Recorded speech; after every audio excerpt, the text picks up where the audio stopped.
मैं अप्रत्यक्ष करों से संबंधित प्रस्तावों पर आती हूँ। सीमा शुल्क और केंद्रीय उत्पाद शुल्क के लिए मेरे प्रस्तावों का लक्ष्य प्रशुल्क संरचना और सरल बनाना, घरेलू विनिर्माण को सहायता देना, निर्यात प्रतिस्पर्धात्मकता को प्रोत्साहित करना और शुल्क को प्रतिलोम को ठीक करना है। लंबे समय से चले आ रहे सीमा शुल्क छूटों को समाप्त करने को जारी रखते हुए मैं भारत में विनिर्मित हो रहे मदों अथवा जहां आयात नगण्य वहां पर कतिपय कूटों को हटाना चाहती हूं।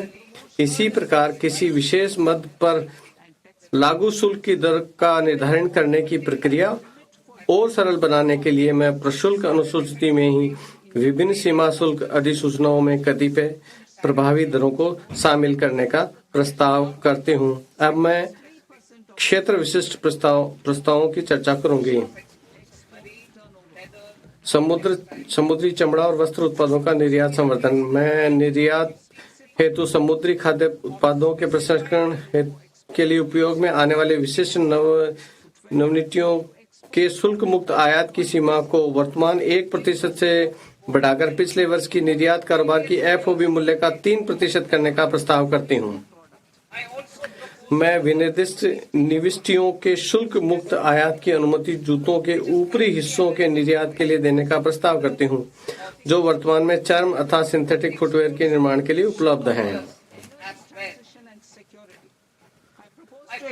मैं चर्म या वस्त्र परिधानों, चर्म अथवा सिंथेटिक फुटवेयर तथा अन्य चर्म उत्पादों के निर्यातकों के लिए अंतिम उत्पाद के निर्यात हेतु समयावधि को मौजूदा 6 महीने से बढ़ाकर 1 वर्ष करने का प्रस्ताव करती हूँ। ऊर्जा परिवर्तन और सुरक्षा।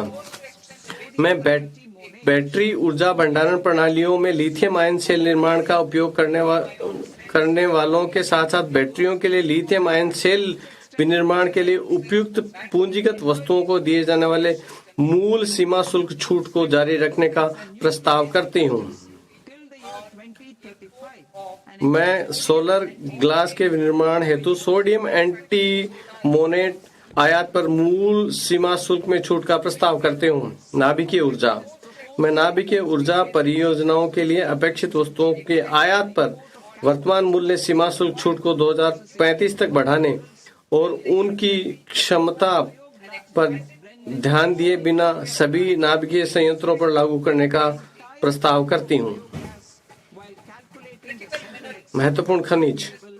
भारत में महत्वपूर्ण खनिजों के प्रसंस्करण हेतु आवश्यक पूंजीगत वस्तुओं के आयात के लिए मूल सीमा शुल्क में छूट प्रदान करने के लिए प्रस्ताव किया जाता है। बायोगैस मिश्रित CNG। मैं बायोगैस मिश्रित CNG पर देय केंद्रीय सीमा शुल्क की गणना करते हुए बायोगैस के संपूर्ण मूल्य को बाहर रखने का प्रस्ताव करती हूँ। सिविल और रक्षा विमानन। मैं सिविलियन प्रशिक्षण और अन्य एयरक्राफ्ट के विनिर्माण के लिए अपेक्षित घटकों और पुर्जों पर मूल सीमा शुल्क में छूट का प्रस्ताव करती हूँ। रक्षा क्षेत्र में इकाइयों द्वारा अनुरक्षण, मरम्मत अथवा ओवरऑल जरूरतों को प्रयोग किए जाने वाले विमानों के पुर्जों को विनिर्माण के लिए आयातित कच्चे माल पर मूल सीमा शुल्क के छूट प्रदान करने का प्रस्ताव करती हूँ। इलेक्ट्रॉनिक्स। उपभोक्ता इलेक्ट्रॉनिक क्षेत्र में मूल्यवर्धन को और अधिक मजबूत बनाने के लिए मैं माइक्रोवेव ओवन और विनिर्माण में प्रयुक्त विशिष्ट पुर्जों का मूल सीमा शुल्क से छूट का प्रस्ताव करती हूँ। विशेष आर्थिक क्षेत्र। विश्व व्यापार विघटन के कारण विशेष आर्थिक क्षेत्रों में विनिर्माण इकाइयों द्वारा क्षमताओं के उपयोग के बारे में उभरती चिंताओं का समाधान करने के लिए मैं विशेष एक बारगी उपाय के रूप में सेज में पात्र विनिर्माण इकाइयों द्वारा रियायती शुल्क दरों पर घरेलू प्रशुल्क क्षेत्र को बिक्री की सुविधा प्रदान करने का प्रस्ताव करती हूँ। इसे इस तरीके से अपनाया जाएगा कि उनका मुख्य जोर निर्यात पर रहे। DTA में कार्यरत इकाइयों के लिए समान अवसर सुनिश्चित करते हुए इन उपायों को प्रचलात्मक बनाने के लिए आवश्यक विनियामक संशोधन किए जाएंगे। जीवन जीने की सुगमता। निजी उपयोग के लिए आयातित वस्तुओं हेतु सीमा शुल्क संरचना को युक्तिसंगत बनाने के लिए मैं निजी उपयोग के लिए आयातित सभी शुल्क योग्य वस्तुओं पर प्रशुल्क दर को 20% से कम करते हुए 10% करने का प्रस्ताव करती हूँ। रोगियों, विशेष रूप से कैंसर से पीड़ित रोगियों को राहत देने के लिए मैं 17 औषधियों अथवा दवाओं पर मूल सीमा शुल्क में छूट का प्रस्ताव करती हूँ। मैं उनके उपचार में प्रयुक्त औषधियों, दवाओं और विशेष चिकित्सा प्रयोजन खाद्य के निजी आयातों पर आयात शुल्क से छूट देने के लिए परियोजना 7 अतिरिक्त असाधारण रोगों को जोड़ने का प्रस्ताव करती हूँ। सीमा शुल्क प्रक्रिया। विकसित भारत और हमारी महत्वाकांक्षाओं के अनुरूप वैश्विक व्यापार में भारत की भूमिका और हिस्से में व्यापक वृद्धि होने वाली है। मैं इस संबंध में सीमा शुल्क प्रक्रियाओं के लिए कई उपयोगों का प्रस्ताव करती हूँ ताकि वस्तुओं के सुगम और त्वरित संचालन तथा व्यापार में अधिक निश्चितता के लिए कम से कम हस्तक्षेप हो। विश्वास आधारित प्रणालियां।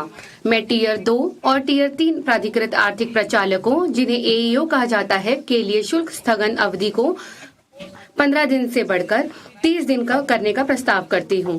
मैं पात्र विनिर्माताओं, आयातकों को समान शुल्क स्थगन सुविधा उपलब्ध कराने का प्रस्ताव करती हूं।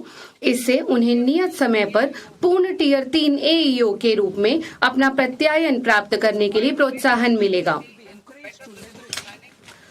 अधिक निश्चितता और बेहतर व्यवसाय आयोजना उपलब्ध कराने हेतु मैं सीमा शुल्कों पर बाध्यकारी अग्रिम नियम की वैधता अवधि को वर्तमान 3 वर्ष से बढ़ाकर 5 वर्ष करने का प्रस्ताव करती हूँ।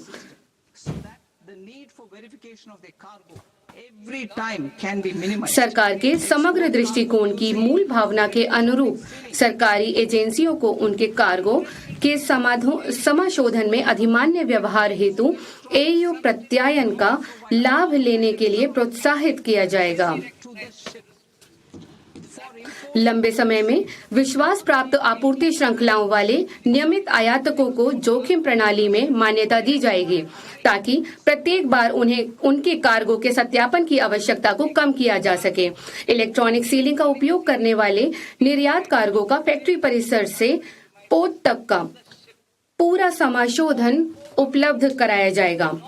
उन वस्तुओं के आयात जिनके लिए किसी अनुपालन की आवश्यकता नहीं है, विश्वस्त आयातक द्वारा प्रवेश बिल दायर करने और वस्तुओं के आगमन पर सीमा शुल्क को उनके समाशोधन की औपचारिकताओं पूरी करने के लिए स्वतः सूचना मिल जाएगी। इससे वस्तुओं के आगमन के तत्काल बाद निर्मुक्त किए जाने को सक्षम बनाया जा सकेगा। सीमा शुल्क भंडारण फ्रेमवर्क को स्व प्रकटन, इलेक्ट्रॉनिक ट्रैकिंग और जोखिम आधारित लेखा परीक्षा के साथ एक भंडार संचालक केंद्रित प्रणाली में बदला जाएगा।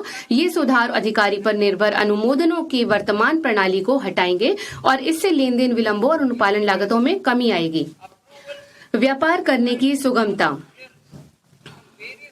विभिन्न सरकारी एजेंसियों से कार्गो समाशोधन के लिए अपेक्षित अनुमोदनों की प्रक्रिया को इस वित्त वर्ष के अंत तक एकल और परस्पर जुड़े हुए डिजिटल विंडो के माध्यम से निर्बाध बनाया जाएगा।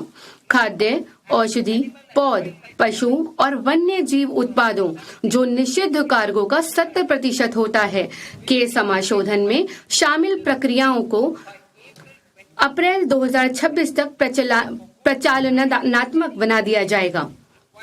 जिन वस्तुओं के लिए कोई अनुपालन अपेक्षा नहीं है, उन वस्तुओं को आयातक द्वारा ऑनलाइन पंजीकरण पूरा करने के तत्काल बाद सीमा शुल्क द्वारा शुल्क के भुगतान के अध्ययन समाशोधित किया जाएगा। सभी सीमा शुल्क प्रक्रियाओं के लिए एकल, एकीकृत और मापनीय प्लेटफॉर्म के रूप में सीमा शुल्क एकीकृत प्रणाली CIS 2 वर्षों में शुरू की जाएगी। गैर सन्निविष्ट स्कैनिंग और उन्नत इमेजिंग तथा जोखिम आकलन हेतु AI प्रौद्योगिकी का उपयोग सभी प्रमुख पत्तनों में प्रत्येक कंटेनर को स्कैन करने के उद्देश्य से चरणबद्ध तरीके से किया जाएगा। नए निर्यात अवसर।